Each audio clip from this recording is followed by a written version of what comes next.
तो आज के क्लास में हम लोगों का डिस्कशन का पोर्शन है एल्कीन।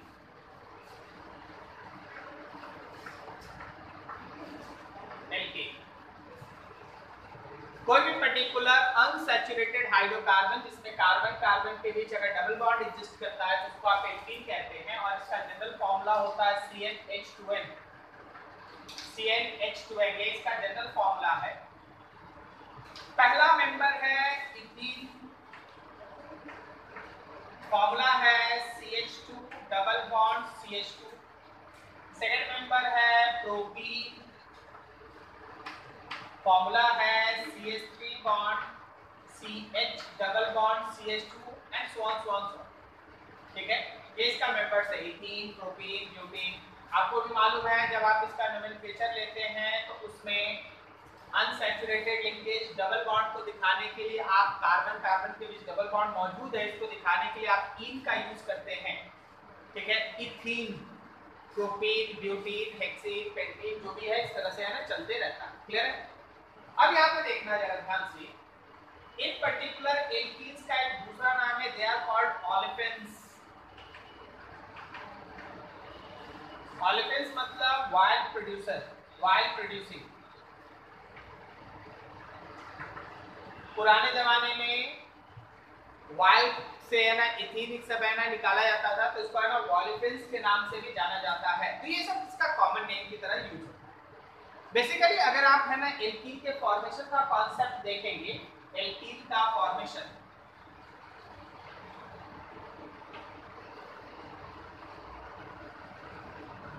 फॉर्मेशन ऑफ एल्कीन याद रखिएगा। वैसे तो बहुत सारा रिएक्शन आप पढ़ेंगे लेकिन हर रिएक्शन में एक चीज जो कॉमन होगा वो ये है, generally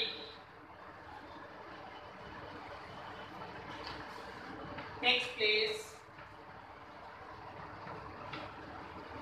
by using elimination reaction। elimination reaction, आप एलिमिनेशन रिएक्शन की मदद से एल्कीन का फॉर्मेशन करते हैं। आप सोचिए कॉन्सेप्ट को डेवलप कीजिए। एलिमिनेशन का मतलब क्या हो गया ना कि मेरे पास सैचुरेटेड कोई मॉलिक्यूल होगा, उसमें से किसी को हटाएंगे। जब आप किसी को हटाएंगे तो जो हटा उसको कहते हैं लिविंग ग्रुप्स, और जहां से हटेगा वहां पे बॉन्डिंग, कार्बन का 4 बॉन्ड कंप्लीट करने के लिए कार्बन कार्बन के बीच बन जाएगा डबल बॉन्ड। जितना भी एलिमिनेशन रिएक्शंस है उसमें से लगभग 90% केस में तुमको एल्कीन मिलेगा। ठीक है, तो हम लोग जो शुरुआती दौर में सीखने जा रहे हैं preparation method for the alkene, actually we are discussing about elimination reaction. हम लोग किसके बारे में पढ़ रहे हैं? Elimination reaction. ठीक है, अभी देखिए जैसे हम कुछ एग्जांपल आपके सामने रखें। जैसे देखिए अगर हमारे पास CH2 बॉन्ड CH2 है, यहाँ पे H है और यहाँ पे Cl है। जब आप इसमें से एक हाइड्रोजन और हैलोजन निकाल देंगे तो ये बन जाता है CH2 double bond CH2। Mentally तैयार हो आगे क्या पढ़ना है। अभी तो आज पढ़ाई नहीं रहे, अभी तो हम तैयारी कर रहे हैं आज पढ़ाना क्या। ठीक है, अभी तैयारी हो रही। क्या बोलते हो इसमें से कौन कौन एटम निकला है? नहीं, H नहीं बोलना, Cl नहीं बोलना, पूरा नाम बोलना। हाइड्रोजन और हाइड्रोजन, सही है ना, हाइड्रोजन और हाइड्रोजन। तो इसका नाम दिया जाता है डी हाइड्रो हैलोजिनेशन। पूरा नाम समझ में आया? D hydro halogenation. अच्छा, अगर यहीं पे आपके पास CH2 बॉन्ड CH2 होता, ये Cl होता, ये Cl होता और आप इसको जिंक से रिएक्ट कराते ना तो ये Zn जो है वो 2 Cl को लेके बाहर आ जाता, तो फिर से आपको मिलता CH2 डबल बॉन्ड CH2। बोलो सही है? नाम बोलो तो इसका, थोड़ा मेहनत करो, बोलो बोलो बोलो। डी हैलोजिनेशन, करेक्ट है, डी हैलोजिनेशन। सुनाई दिया जी उधर?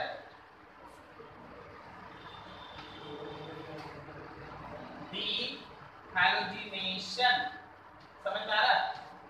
ठीक है। अच्छा, अगर आपके पास एक छोटा सा CH2 एक जगह OH और एक जगह H रहे तो इसमें से एक पानी आप निकाल लेंगे वाटर और ये बन जाएगा फिर से एल्कीन बन गया। ना बोलो डिहाइड्रोलिसिस अरे डिहाइड्रेशन बोल वही सर आप कंफ्यूज हो डिहाइड्रेशन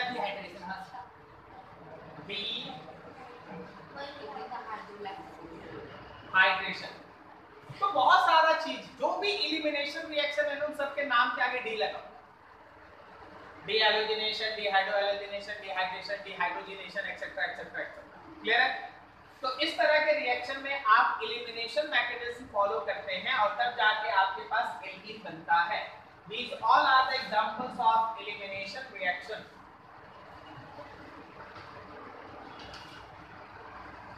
Elimination reaction.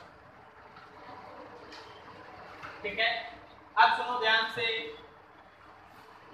हम लोग पढ़ रहे हैं एल्कीन का मेथड ऑफ प्रिपरेशन, लेकिन हम लोग पढ़ रहे हैं एलिमिनेशन रिएक्शन। आप जब अपने एनसीईआरटी टेक्स्ट बुक के हिसाब से जाइएगा तो वहां लिखा रहेगा method of preparation of alkene, लेकिन अगर आप जनरल ऑर्गेनिक केमिस्ट्री के पॉइंट ऑफ व्यू से देखिएगा तो आप पढ़ रहे हैं एलिमिनेशन रिएक्शन। दोनों की बात समझ में आया? एलिमिनेशन रिएक्शन E1 E2 और E1CB ये तीन तरह का। E1 का मतलब होता है यूनिमॉलिक्यूलर एलिमिनेशन रिएक्शन, E2 का मतलब है बाइमॉलिक्यूलर एलिमिनेशन रिएक्शन और E1CB का मतलब है यूनिमॉलिक्यूलर एलिमिनेशन कंजुगेट बेस। पूरा नाम unimolecular elimination conjugate base reaction. ठीक है, केवल unimolecular elimination conjugate base reaction में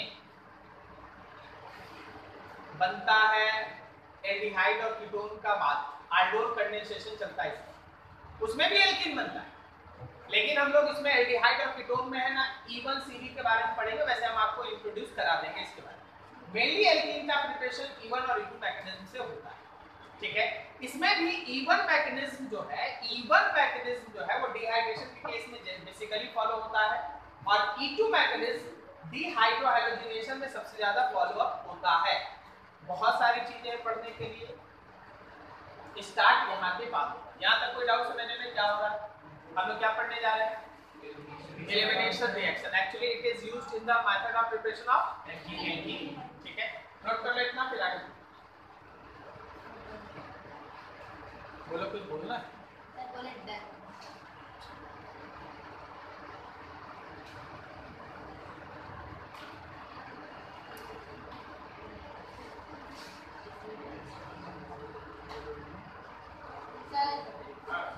सर वो जो लास्ट में लिखे एलिमिनेशन 1CB का क्या अर्थ है?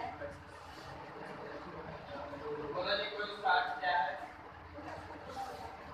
मुझे एलिमिनेशन रिएक्शन वाली को स्टार्ट लास्ट वाला E1CB का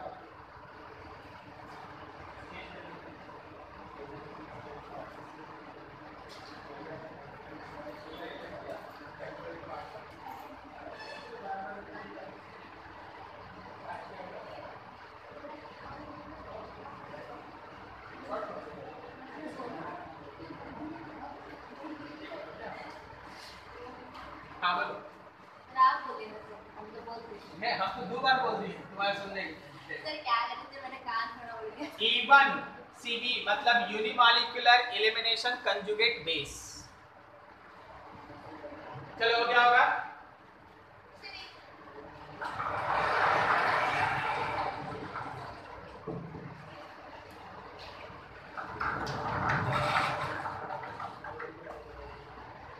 देखो भाई ध्यान से, concept of unimolecular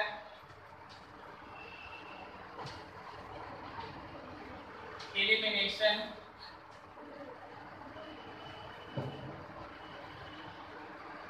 reaction E1 unimolecular elimination reaction. ठीक है, यूनिमॉलिक्यूलर एलिमिनेशन रिएक्शन ध्यान से सुनिएगा। मान लीजिए आपके पास कोई एक अल्कोहल है, ये है आपके पास अल्कोहल। अल्कोहल सबसे पहले H+ के साथ अपने आप को प्रोटोनेट करता है, H+ के साथ अपने आप को प्रोटोनेट करता है। प्रोटोनेट का मतलब प्रोटॉन के साथ जुड़ना, प्रोटोनेशन।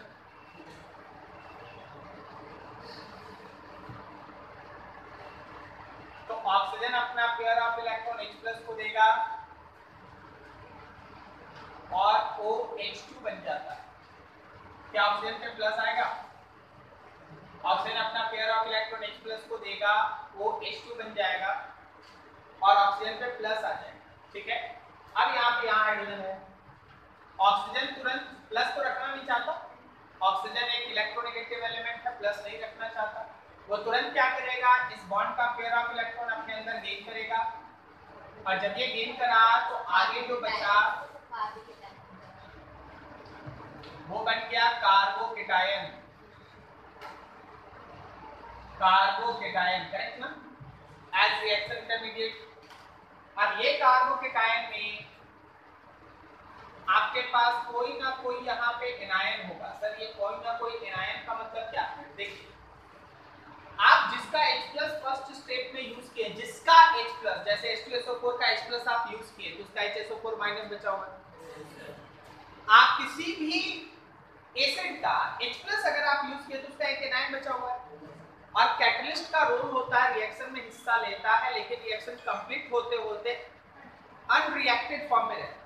तो जिसका आप H+ फर्स्ट स्टेप के लिए है वो अपना H+ लेने आएगा और वो एनायन इस हाइड्रोजन की तरफ जब बढ़ेगा H+ के लिए, तो हाइड्रोजन को अपना पेयर ऑफ इलेक्ट्रॉन दे के हटना पड़ेगा। हाइड्रोजन जब अपना पेयर ऑफ इलेक्ट्रॉन देगा तभी ना H+ बनेगा और H+ को एनायन लेके, जैसे H2SO4 का HSO4- है, वो H+ के साथ मिलके फिर से, तो आपके पास बन जाएगा एल्कीन। बोलो समझ में आया? हाँ सर। और फिर एनायन के साथ H+ मिल गया जो शुरुआत में था वो। हम एक छोटे से लाइन में लिखते हैं, जरा देखिए, अभी बहुत कुछ है, अभी बहुत कुछ है। देखिए, अगर पढ़ने की जाएगा ना, बिना मैकेनिज्म के पढ़िएगा ना तो हो गया उधर एल्कीन। और अगर आप इवन पकड़े हैं अभी तो अभी देखिए क्या होता है।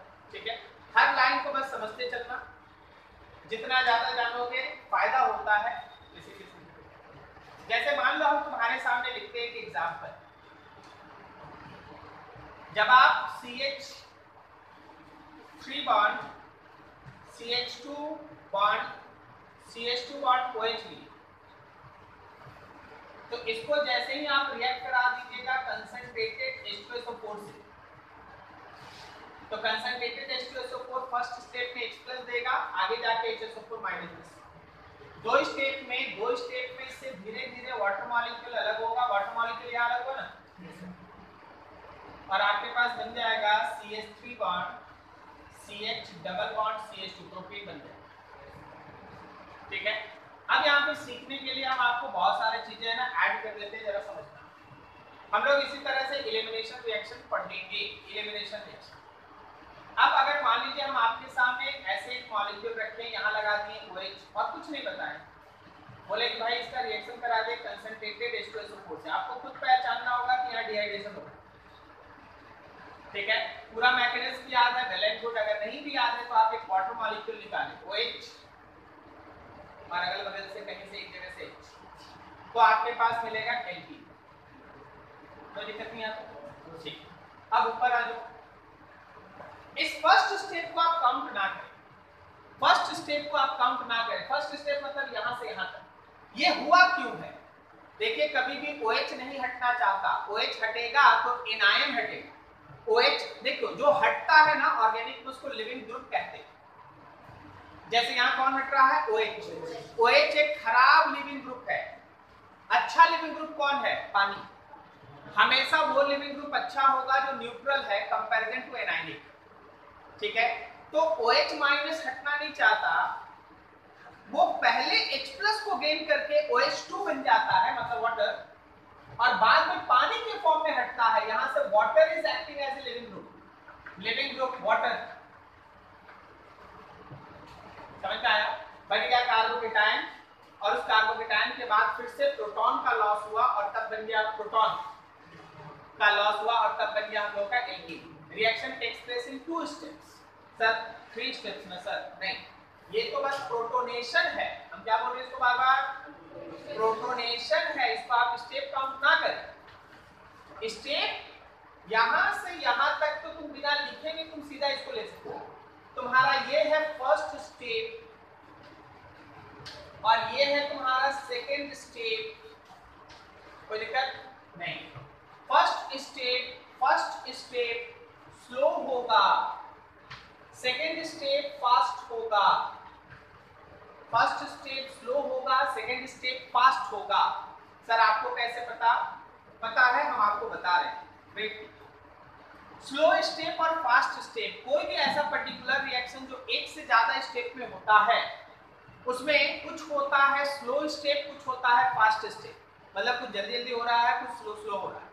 तुम अपने से सोच के बताओ प्रोडक्ट का फॉर्मेशन किस स्टेप के ऊपर डिपेंड करेगा? स्लो स्टेप या फास्ट स्टेप? बोलो जी बोलो।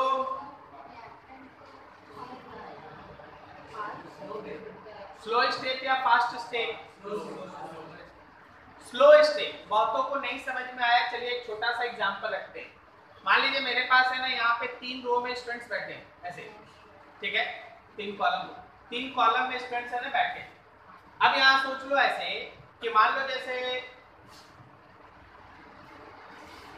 आप है ना सपोज एक पेन बनाना चाहते हैं। पेन का 3 पोर्शन, एक पेन का कवर, एक पेन का कैप और एक पेन का लीड अंदर वाला। समझ गए? इन लोगों को है ना ढक्कन बनाने का ऑर्डर मिल गया, तुम लोगों को पेन का कवर बनाने का ऑर्डर मिल गया, उधर रिफिल बनाना तुम लोगों को। समझे? 3 ऑर्डर मिल गया। इन लोगों को ढक्कन बनाना, इसको पेन का कवर बनाना, उधर वाले को रिफिल बनाना है। तो ढक्कन बनाना इजी, आप लोग धड़ाधड़ एक दिन में है ना 1000 ढक्कन बना के रख दिए। थोड़ा कवर बनाना इज डिफिकल्ट। मान लो ये लोग है ना एक दिन में 500 कवर बना दिया, उधर refill banana is quite difficult. Suppose 200 बनाया, तो ये जो मैन्युफैक्चरिंग प्लांट तुम लोग लगा के रखा है, यहाँ से पेन कितना बन के निकला? 200। आप कितना भी ढक्कन बना लीजिए, आप कितना भी कवर बना लीजिए, जब तक वो रिफिल वाला पोर्शन कंप्लीट नहीं होगा उतना पेन नहीं बनेगा। बात समझ गए? Slowest step always decide product का फॉर्मेशन रेट। तो स्लो स्टेप को हमारे ऑर्गेनिक केमिस्ट्री में बोला जाता है RDS। RDX नहीं, RDS, रेट डिटरमाइनिंग स्टेप। क्या बोले? Rate determining step. क्या बोले? Rate determining step. तो रेट डिटरमाइनिंग स्टेप इसको हम लोग बोलते हैं। हाँ, यही डिसाइड करेगा रेट। समझ गए? रेट ऑफ रिएक्शन यही स्टेप डिसाइड करेगा। अगर जल्दी जल्दी बना, वो लोग 200 की जगह 250 बनाएगा तो पेन 250 बनेगा। वो लोग 200 की जगह पेन 300 अगर बनाएगा तो पेन 300 बनेगा। कोई भी कारण से अगर ये स्टेप बढ़ता है तो रेट ऑफ रिएक्शन बढ़ जाता है, कोई कारण से अगर ये स्टेप और स्लो होता है तो रेट ऑफ रिएक्शन और भी स्लो हो जाता है। तो slowest step is the rate determining step. पहला चीज समझ में आया? ठीक, ये सब पॉइंट्स हम एक एक करके लिखाएंगे, सो बी केयरफुल। अभी है ना सब आपको लिखना पड़ेगा, सो ध्यान रखिएगा। अब सुनिएगा एक चीज ध्यान से कि रेट ऑफ रिएक्शन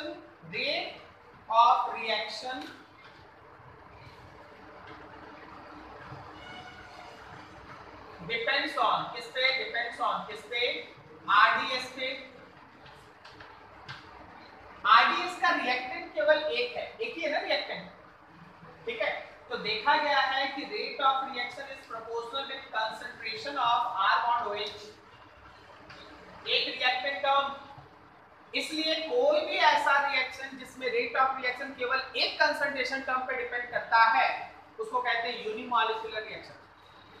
हम लोग अभी क्या कर रहे हैं? नाम का मतलब निकाल रहे हैं। यूनिमॉलिक्यूलर इसको क्यों कहते हैं? क्योंकि इसके रेट डिटरमाइनिंग स्टेप में केवल एक रिएक्टेंट इन्वॉल्व है, तो इसका रेट ऑफ रिएक्शन केवल एक रिएक्टेंट के कंसंट्रेशन पे डिपेंड करेगा। So it is called unimolecular. कभी भी अगर यूनिमॉलिक्यूलर वर्ड आया तो आप मेंटली तैयार हो जाइए कि वहां रेट डिटरमाइनिंग स्टेप में एक रिएक्टेंट है। एक बार और आएगा यूनिमॉलिक्यूलर, नाम है उसका यूनिमॉलिक्यूलर सब्स्टिट्यूशन रिएक्शन, ठीक है। SN1 SN1 SN1 SN2 E2 के जैसा SN2, E1 के जैसा SN1। तो वहां भी यही बात होगा कि उसके रेट डिटरमाइनिंग स्टेप में एक रिएक्टेंट होगा, तो rate depends on one single concentration. तो लेकर यहाँ तक तो क्या क्या हम आपको बताएं, सुनिएगा ध्यान से। E1 रिएक्शन दो स्टेप में होता है। फर्स्ट स्टेप में लिविंग ग्रुप का रिमूवल होता है और कार्बोकेटायन बनता है as reaction intermediate. Second step में प्रोटॉन का रिमूवल होता है और फाइनल एल्कीन बनता है। दूसरा, इसका फर्स्ट स्टेप जिसमें रिएक्टेंट से लिविंग ग्रुप हट के कार्बोकेटायन बनाता है वो RDS है, रेट डिटरमाइनिंग स्टेप है। Rate of reaction single concentration term पे डिपेंड करता है, that's why it is called unimolecular reaction, ठीक है। इतना तक कोई डाउट किसी को? कोई दिक्कत नहीं, सुनाई दे रहा है, सब क्लियर हो रहा है, इधर सुनाई दे रहा है सब कुछ, ठीक। अब आगे बिकॉज इसमें रिएक्शन इंटरमीडिएट की तरह कार्बोकेटायन बन गया है, तो ये दो लाइन स्टार्ट करता है। कार्बोकेटायन कोई भी रिएक्शन में बना मतलब दो स्टेप्स और जोड़ दो। पहला, लेस स्टेबल रिएक्शन इंटरमीडिएट की तरह अगर कार्बोकेटायन है तो अपने आप को रीअरेंज करेगा। जैसे अगर 1 डिग्री है तो अपने आप को 2 डिग्री 3 डिग्री में ले जाएगा, अगर 2 डिग्री है तो अपने आप को 3 डिग्री में, जो आप रीअरेंजमेंट पढ़े हैं कार्बोकेटायन, वो चीज यहाँ फिर से एक बार आएगी, रीअरेंजमेंट। और दूसरा, कार्बोकेटायन का स्ट्रक्चर होता है प्लेनर, तो यहाँ स्टीरियोकेमिस्ट्री भी इन्वॉल्व होता है। स्टीरियोकेमिस्ट्री मतलब enantiomer, optical isomer, syn addition, anti addition, syn elimination, anti elimination, वो सब यहाँ इन्वॉल्व होता है, ठीक है। तो पढ़ने के लिए बहुत कुछ है, इतना आप नोट कर लें। और एक दो को तो लग रहा है अभी सूझ जाएगा,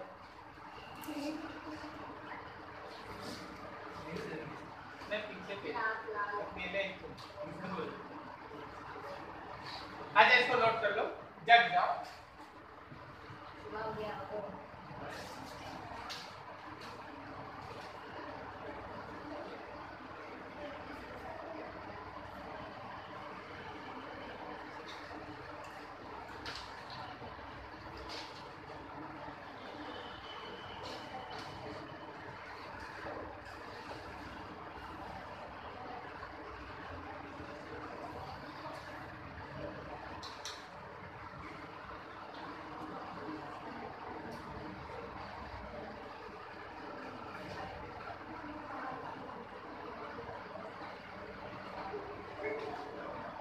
चलिए आवाज आ रही उधर? चलो लिखो थोड़ा some important points. Some important points,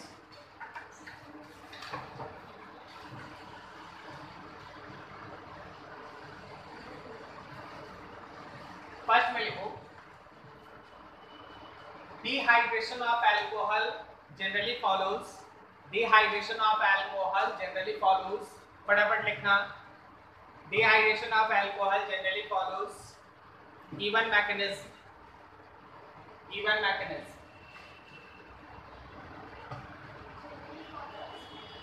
even mechanism. Second point में लिखो E one mechanism takes place, even mechanism takes place in two steps. Even mechanism takes place in two steps. अगला point, in step 1, in step 1 living group is removed, living group is removed to form carbocation as reaction intermediate. In step 1 living group is removed to form carbocation as reaction intermediate.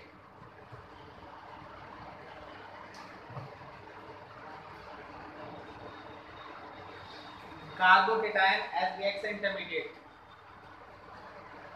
अगला लिखना in step 2, in step 2 removal of proton,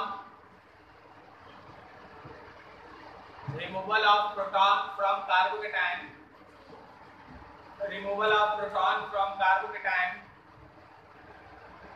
to give alkene, to give alkene. Next point में लिखना first state is slowest state, first state is slowest state, so it is also rate determining state, so it is also rate determining state, so it is also rate determining state. Next point, rate of reaction,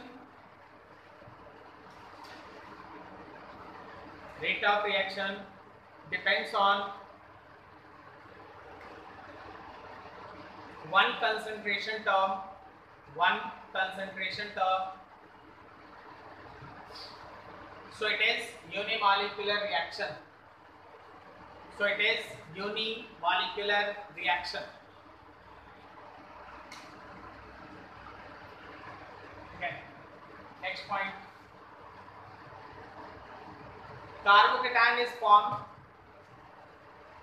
carbocation is formed as reaction intermediate, carbocation is formed as reaction intermediate, so it can rearrange itself, so it can rearrange itself in more stable form if possible, so it can rearrange itself, so it can rearrange itself in more stable form if possible.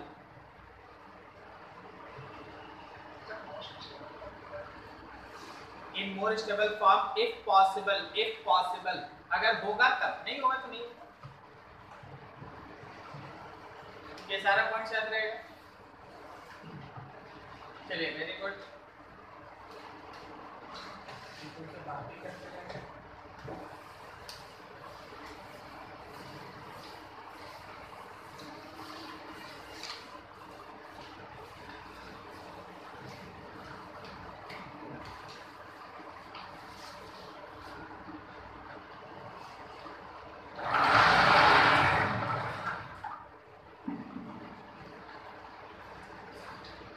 थोड़ा सा समझिएगा, फिर से एक rule आएगा, पहले तब तक हम लोग कुछ देख.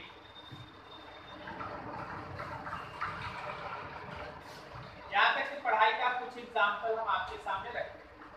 जैसे आप CH3 bond CH bond CH3 लिए, यहाँ पे OH डाल दिए. इसको जब आप एक एग्जाम्पल दे चुके थे वैसा ही एक और एग्जाम्पल. अगर आप इसको रिएक्ट करा दिए हैं कंसंट्रेटेड H2SO4, बार बार हम बोल रहे हैं कंसंट्रेटेड H2SO4 डिहाइड्रेट करता है, तो OH यहाँ से हटेगा, H इधर से भी हट सकता है, इधर से भी हट सकता है. ओके, लेकिन दोनों में से कहीं से भी हटाइएगा, एक ही तरह का प्रोडक्ट बनेगा.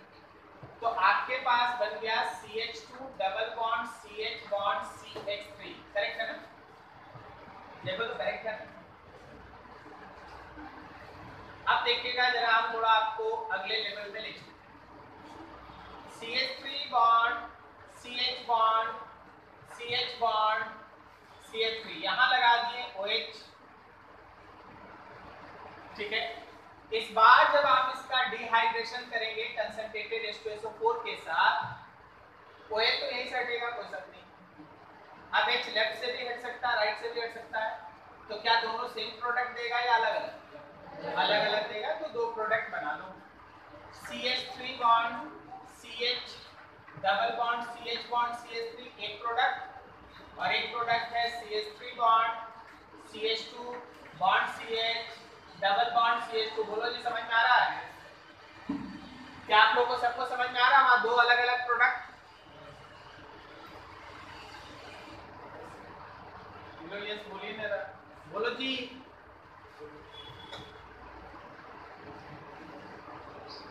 नहीं समझ में आया ना? हाँ ठीक. देखिए यहाँ से देखिए, हम आपको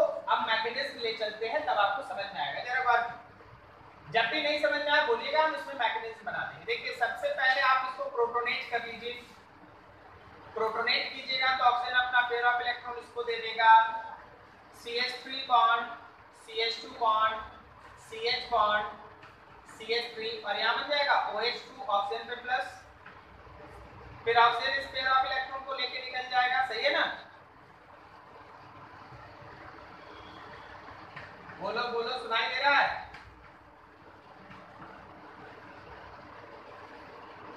आवाज आ रही है मेरी? तो बोल दे भाई, थोड़ा यस नो भी बोला कर।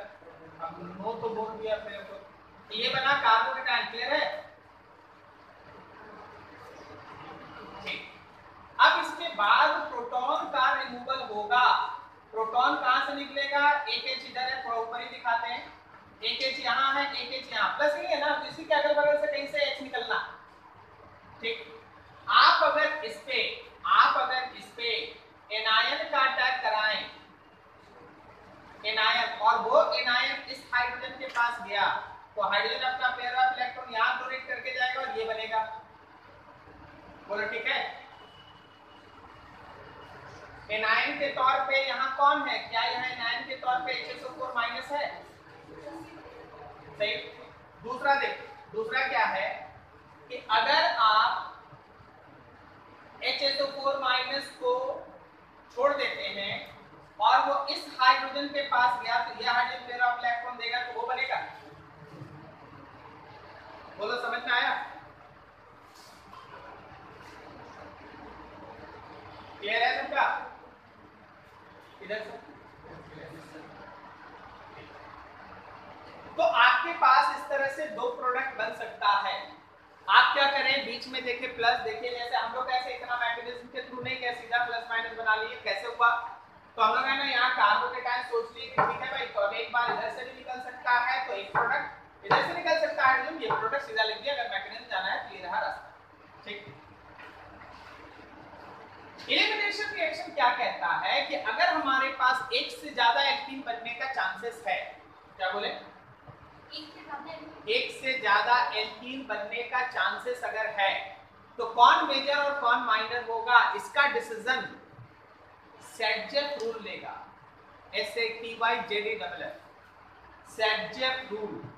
सेडजेफ रूल इसका डिसीजन लेगा कि जब एक से ज्यादा एल्कीन बन रहा है तो कौन मेजर कौन माइनर होगा। सर सेडजेफ रूल क्या बोलता है?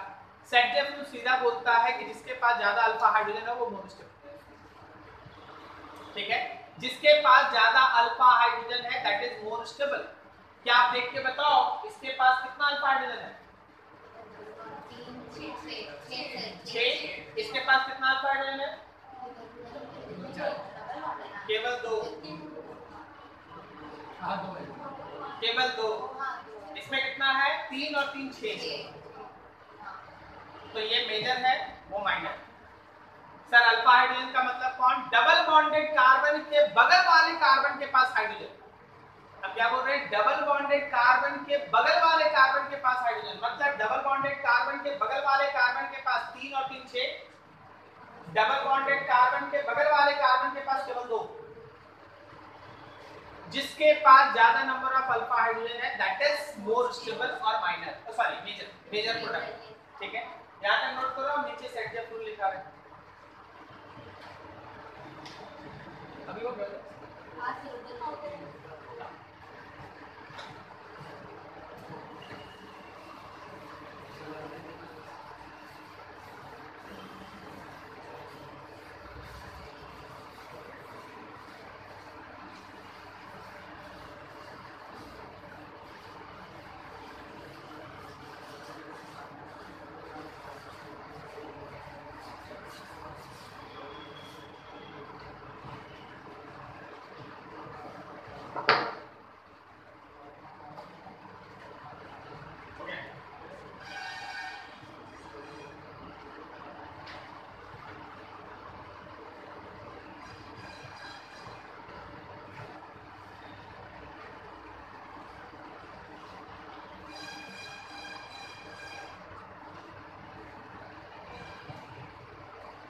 चलो ये लिखो जरा, Saytzeff rule. SATYJDFF, Saytzeff rule. Dash देके लिखना according to this rule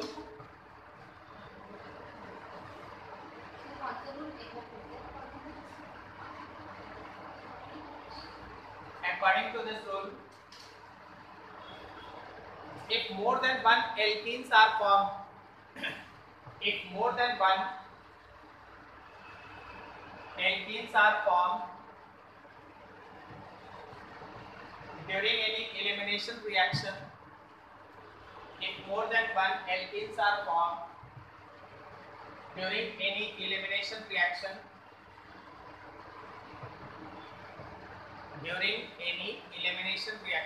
then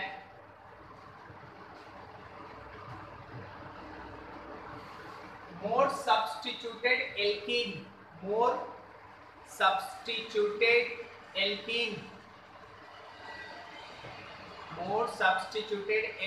bracket में लिखो more number of alpha hydrogens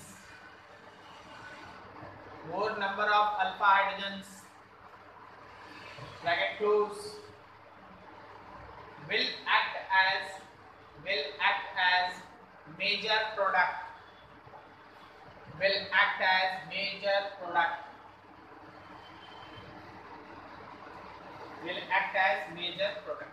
ठीक है।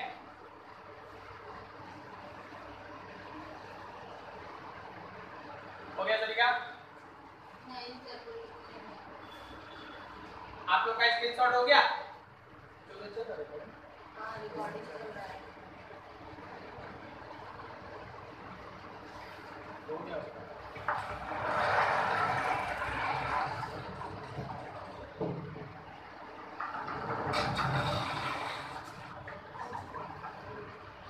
तुमको सोचना है कि कहां-कहां से पॉसिबिलिटी है अलग-अलग तरह का एल्कीन बनने का और फिर आपको डिसीजन लेना है मेजर कौन होगा। CH3 bond C bond OH bond CH2 bond CH3 bond CH3। अच्छा चलिए अब आपको एक मैकेनिज्म दिखाते हैं। रुक जाइए, अब बार-बार एक चीज क्या मैकेनिज्म बनाते हैं एक अच्छा सा। अच्छा अभी तक आप लोग जो पढ़े इसको कोई बोल सकता है एलिमिनेशन रिएक्शन का मैकेनिज्म कैसे चलता है? एकदम आराम से हिंदी में, कोई दिक्कत नहीं है।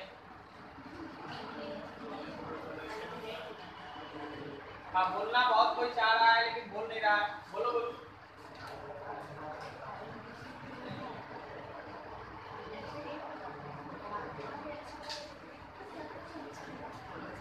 अच्छा आप लोग इसको देखिए ध्यान से, बनाइए मत, आपसे नहीं बने, ठीक है। बताइए इस केस में कितना अलग अलग तरह का प्रोडक्ट बन सकता है?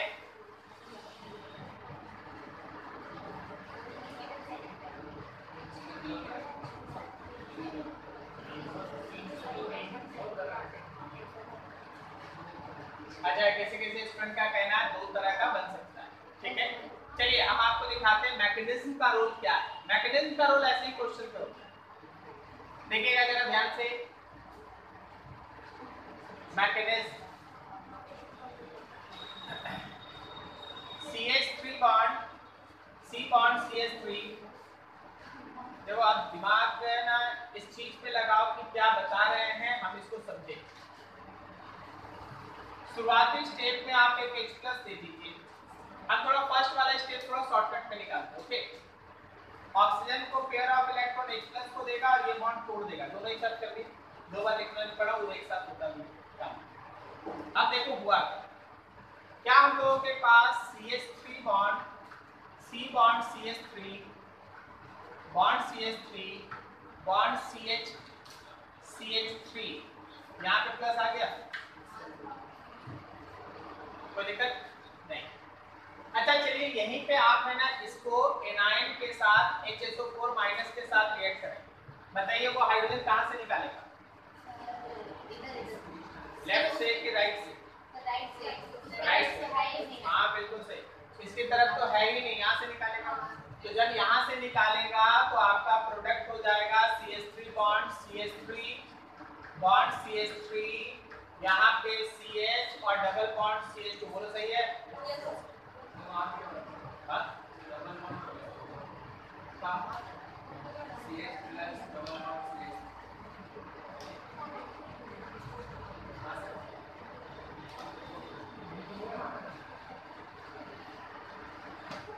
चलो और कुछ आप सोच सकते हैं,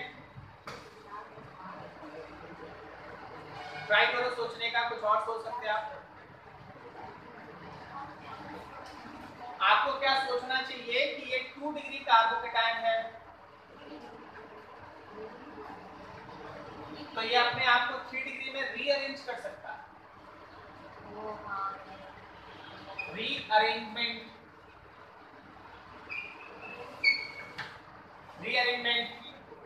इनटू 3 डिग्री। सर कैसे ये 3 डिग्री में रीअरेंज कर रहा है, गौर से देखो। CH3 bond CH3 bond CH3 bond CH bond CH3, याद रखिए यहाँ प्लस है।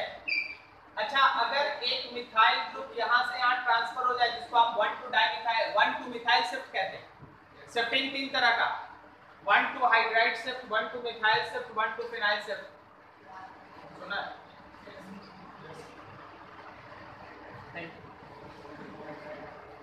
1 टू मिथाइल शिफ्ट,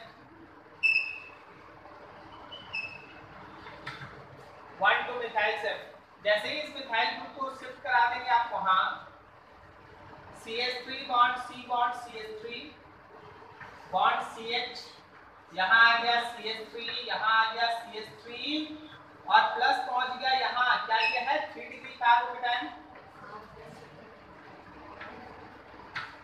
तो दिक्कत, अब आप इस पे एनायन का अटैक करेंगे। ये आपके पास एनायन है HSO4 माइनस, गौर कीजिए ये 2 जगह जा सकता है, एक इन दोनों में से कहीं और एक यहाँ पर। समझ रहे हो? ठीक है, देखो यहाँ प्लस है ना, तो इसके बगल में कहाँ कहाँ हाइड्रोजन है, यहाँ है, यहाँ है और यहाँ है, तो ये दोनों तो एक जैसा है। ठीक है, तो दोनों में कहीं एक जगह भेजना, 2 जगह भेज के फायदा है। और ये अलग होगा, तो आप अगर HSO4 माइनस को इसके पास भेजेंगे तो यहाँ डबल बॉन्ड आएगा, तो प्रोडक्ट होगा CH3 bond C double bond CH2 bond CH bond CH3 CH3। और अगर आप एनायन को इस हाइड्रोजन के पास भेजते हैं तो यहाँ डबल बॉन्ड होगा, तो आपके पास प्रोडक्ट हो गया CH3 bond C bond CH3 double bond C के साथ CH3 और CH3। बोलो सही है? देखो तो ध्यान से, 1 मिनट समय दे के अपने दिमाग को स्थिर करो, समझो। तो शुरुआत से मैकेनिज्म को देखने का कोशिश करो क्या हो रहा है।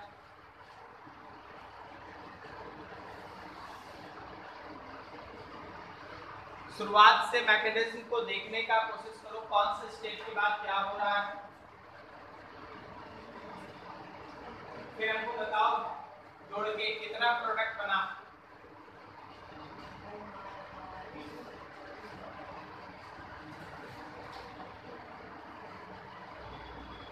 कितना प्रोडक्ट बना? 3 प्रोडक्ट बना। बिना मैकेनिज्म के आप सोच नहीं पाइएगा कि 3 प्रोडक्ट, समझे? अब उसमें से मेजर कौन है, कोई बता सकता है?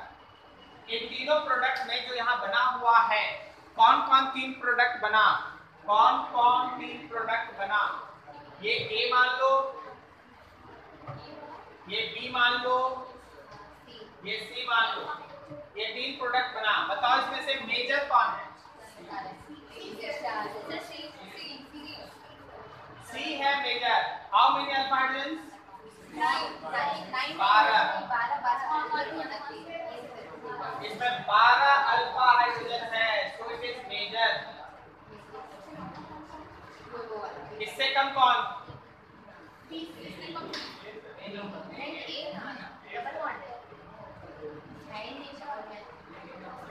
बी होगा। आप अल्फा हाइड्रोजन बताइए, आप कौन सा मिलेगा? आप यहाँ बोले 12 अल्फा हाइड्रोजन, इसमें कितना? 4 अल्फा हाइड्रोजन, यहाँ 3 यहाँ 1, उसमें जीरो।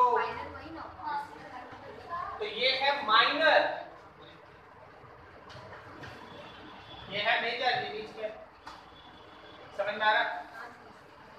तो देखिए भाई, मैकेनिज्म का मतलब क्या होता है आपके बोर्ड पे आता है, ठीक है। आप कोई भी रिएक्शन जो लिख देते हैं उसके पीछे होने का एक कारण, और कारण ऐसे, ठीक है। नोट करो, शांति से, दिमाग स्थिर करके शांति से अच्छे से करो।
देखो, अगर थोड़ा अच्छे से कमांड कर लोगे ना, 2-4 बार बना के, तो बिना मैकेनिज्म के भी प्रोडक्ट है ना लिख पाते हो। जरा देखो, जैसे एक एग्जांपल हम दिखाते थे।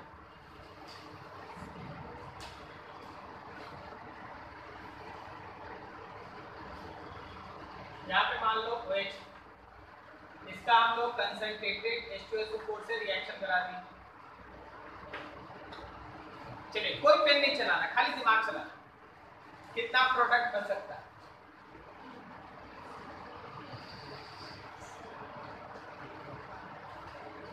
कितना अलग अलग तरह का प्रोडक्ट बन सकता है? या चलो थोड़ा और अच्छा, इतना ही झेल लो पहले। दो बन सकता, वेरी गुड, 2 बन सकता है प्रोडक्ट, एकदम सही बोला। यहाँ से OH निकालेंगे, प्लस आएगा 1 डिग्री कार्बोकेटायन, 1 डिग्री कार्बोकेटायन। ज्यादा से ज्यादा करोगे तो यहाँ से हाइड्रोजन शिफ्ट कर दोगे 3 डिग्री, समझ गए? 3 डिग्री। अब 3 डिग्री के बाद यहाँ से भी हाइड्रोजन निकालेंगे तो यहाँ डबल बॉन्ड, इधर या इधर से निकाले बात एक ही हो, एक और डबल बॉन्ड, और कुछ नहीं हो सकता। तो यहाँ 2 प्रोडक्ट बन सकता है, 2 प्रोडक्ट बन सकता है, एक ये बन सकता है और एक ये बन सकता है। बोलो ठीक है? एक ये बन सकता है, समझ में आ रहा है सबको? 2 प्रोडक्ट ये बन सकता है। अच्छा, यहाँ कौन है रिएक्शन इंटरमीडिएट? तो यहाँ याद रखना, रिएक्शन इंटरमीडिएट की तरह ये 3 डिग्री होगा, और फिर यहीं से ये दोनों प्रोडक्ट बनेगा। समझ में आया कैसे हुआ? तुमको समझ में आया? कंफर्म? ठीक है। अच्छा देखो, थोड़ा सा हम बदलाव करेंगे ना, देखना कितना प्रोडक्ट बन जाएगा। रुक जाओ, यहाँ देखो, यहाँ हम चेंजेस कर रहे हैं कुछ।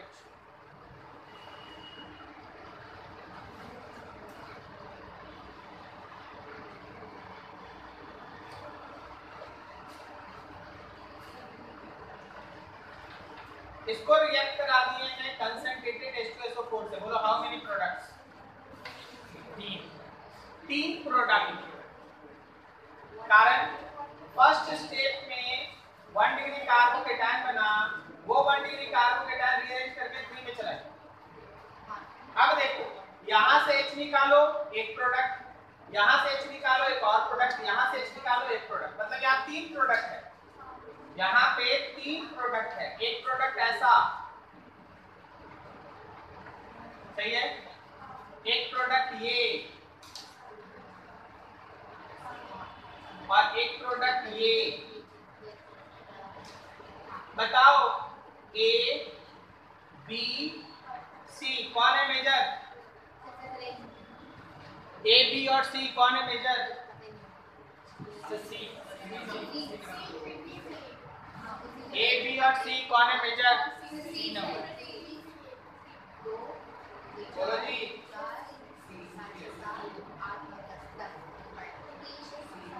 अच्छा ए में कितना अल्फा हाइड्रोजन है बताओ? तीन है। ए में केवल 3 अल्फा हाइड्रोजन है, हम दिखा रहे हैं इसलिए तो पढ़ना है। ये देखो CH2, अच्छा हाँ ट्रिपल बॉन्ड है, ट्रिपल बॉन्ड नहीं मतलब ये रहा देखो CH2 और यहाँ देखो CH, 3 अल्फा हाइड्रोजन। इस केस में कितना है? CH3, CH, CH2 कितना हो गया? 6। और इस केस में देखो CH3, CH3, CH2, CH2 10 है। तो सबसे ज्यादा या मेजर कौन? C। उससे कम कौन? B। सबसे कम कौन? A। तो देखिए अगर आप इसको एक दो बार और घर में प्रैक्टिस कर लें, इन सब को एक दो बार प्रैक्टिस कर लें, आपको इतना समय बचेगा, आप देख के आंसर लिख लें। ठीक है, प्रैक्टिस नहीं कीजिएगा तो आपसे नहीं बनेगा, इसमें कोई सर। हाँ, प्रैक्टिस कीजिएगा तो बनेगा।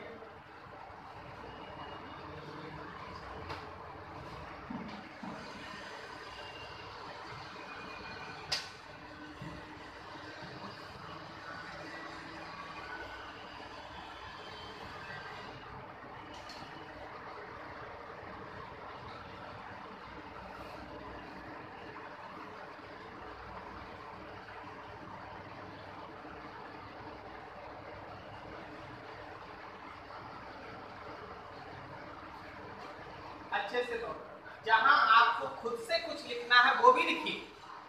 ये मत सोचिए कि सर इतना लिखे इतना ही लिखेंगे। आप हिंदी में लिखिए, इंग्लिश में लिखिए, व्हाट्सएप लैंग्वेज में लिखिए, जो लिखना लिखिए, बस इतना लिखिए कि आपको घर में ये चीज समझ में आना चाहिए।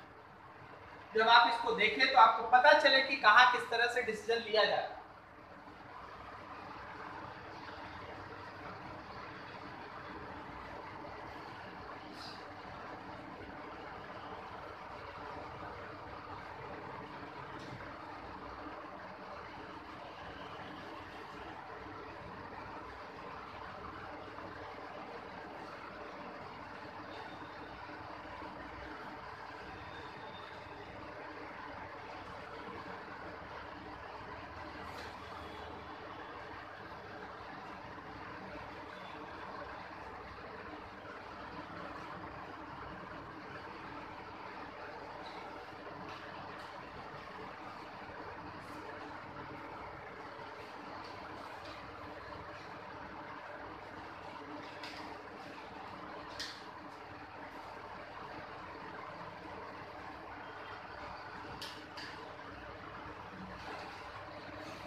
हो गया सभी का?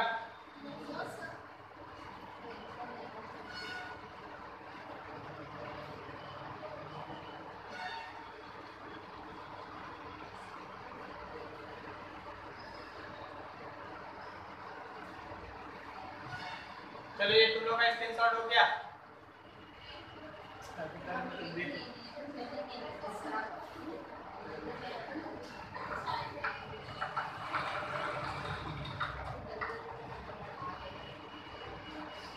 एक्चुअली आपको एक क्वेश्चन दे दें, वैसे आपका टाइम,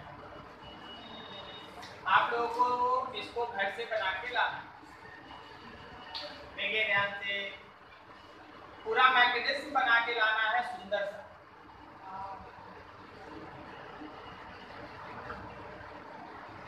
वहां बना ना 3 प्रोडक्ट, ये 3 प्रोडक्ट बना ना यहाँ, तो उसका पूरा मैकेनिज्म हमको यहाँ पे चाहिए कंसंट्रेटेड H2SO4 के प्रेजेंस में। ओके, समझे? और हम देखते हैं कि किसको याद है। क्या आप लोग को रिंग एक्सपेंशन याद है?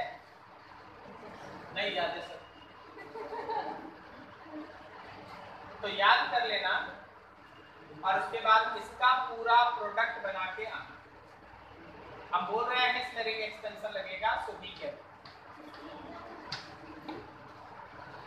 ठीक है, तो आप ये दोनों है ना नेक्स्ट डे बना के ये पूरा मैकेनिज्म दिखना चाहिए कि कैसे रिएक्शन हो। ठीक है, कितना पड़ेगा ना, नेक्स्ट डे से आगे बढ़ेंगे। आप लोग तो एल्केन पूरा याद कर लिए, होली रिएक्शन में 15 रिएक्शन याद कर लिए आपको।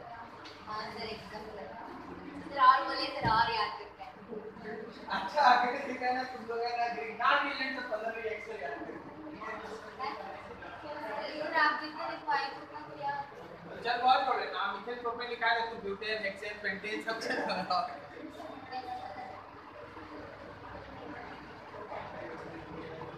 याद करके बैठिए डेली। आज मजा आ गया। क्या ऑर्गेनिक में? हाँ सर आज तो मजा आया सर, आज लग रहा था कि हम लोग मतलब पढ़ने आए हैं। 12 हाँ सर, लग रहा था कि आज थोड़ा पढ़ने वाला माहौल है, लेकिन सर ऐसे तो सैड सैड लग रहा है। हाँ सर। कितना कोई का मन में धुंध चल रहा होगा, पता नहीं क्या हो रहा है।